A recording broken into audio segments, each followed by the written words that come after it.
Et pour parler de la situation des personnes qui fuient la guerre en Ukraine, nous recevons la directrice générale du centre Primo Levi, une structure en France qui vient en aide aux personnes victimes de torture et de violences politiques. Hélène Bonvallon, bonjour et merci d'être avec nous. Le centre Primo Levi accueillera-t-il des réfugiés en provenance d'Ukraine ?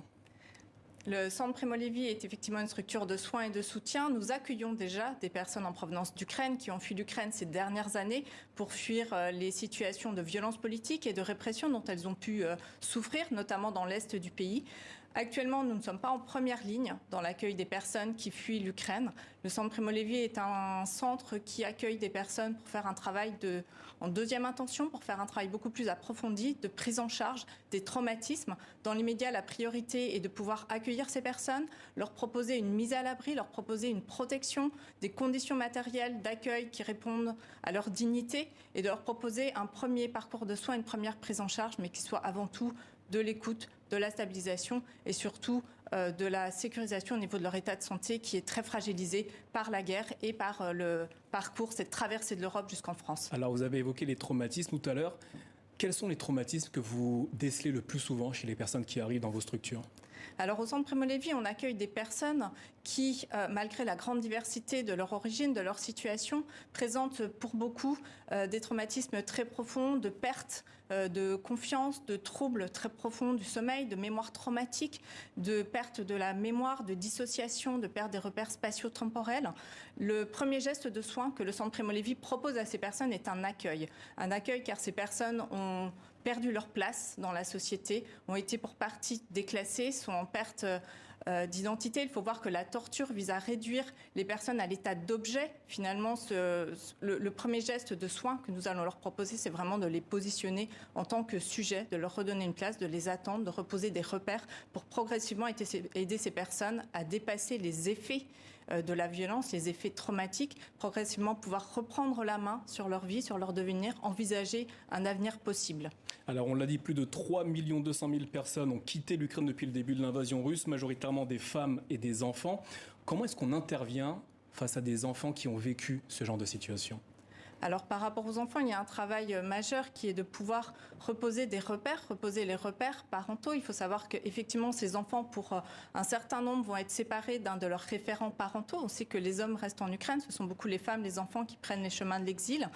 Il est important de pouvoir reposer des repères, l'école, la famille, de pouvoir les sécuriser, de pouvoir les écouter et progressivement les aider à pouvoir effectivement retrouver un quotidien, les aider à redevenir et à rester des enfants avant tout. Est-il possible de se reconstruire convenablement lorsque l'on a vécu et dû fuir les bombes et d'une certaine façon fuir la mort ?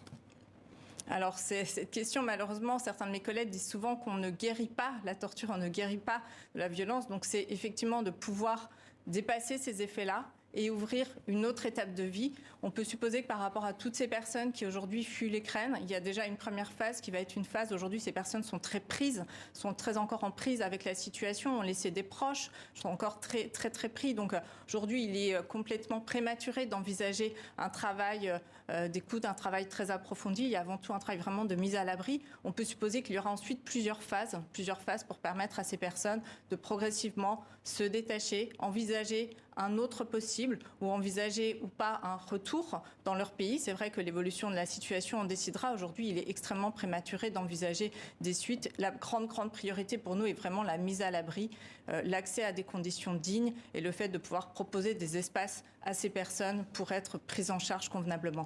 L'Union européenne accorde actuellement aux personnes en provenance d'Ukraine une protection temporaire. Juridiquement, sommes-nous face à des réfugiés, des migrants, des déplacés ?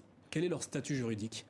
Alors aujourd'hui, effectivement, une partie des personnes qui fuient l'Ukraine, à savoir les ressortissants ukrainiens et les personnes qui bénéficiaient d'une protection internationale en Ukraine au moment de leur départ, bénéficient de cette protection temporaire, qui est un dispositif ad hoc qui a été activé pour la première fois depuis 20 ans par les 27 États membres de l'Union européenne. On ne peut que saluer cette décision, mais effectivement, c'est un processus, une protection qui est complémentaire de l'asile, de l'asile tel que nous le connaissons habituellement, à savoir l'octroi d'une protection internationale à des personnes qui quittent leur pays pour des raisons politiques, pour échapper à des menaces, pour échapper à des violences, pour échapper à une répression très forte. Donc on est sur un dispositif assez particulier avec un point d'attention majeur qui est que toute personne qui continue malheureusement à fuir son pays pour des raisons politiques, qui continue à demander une prise en charge, une protection au niveau international, puisse continuer à le faire. Et nous, on a effectivement ce point d'attention d'éviter que la situation en Ukraine, qui est bien évidemment malheureusement dramatique, ne vienne occulter ce qui se passe dans d'autres pays, que d'autres personnes puissent continuer à être protégées ici en France et en Europe. Hélène Bonvallon, merci d'avoir répondu à nos questions aujourd'hui.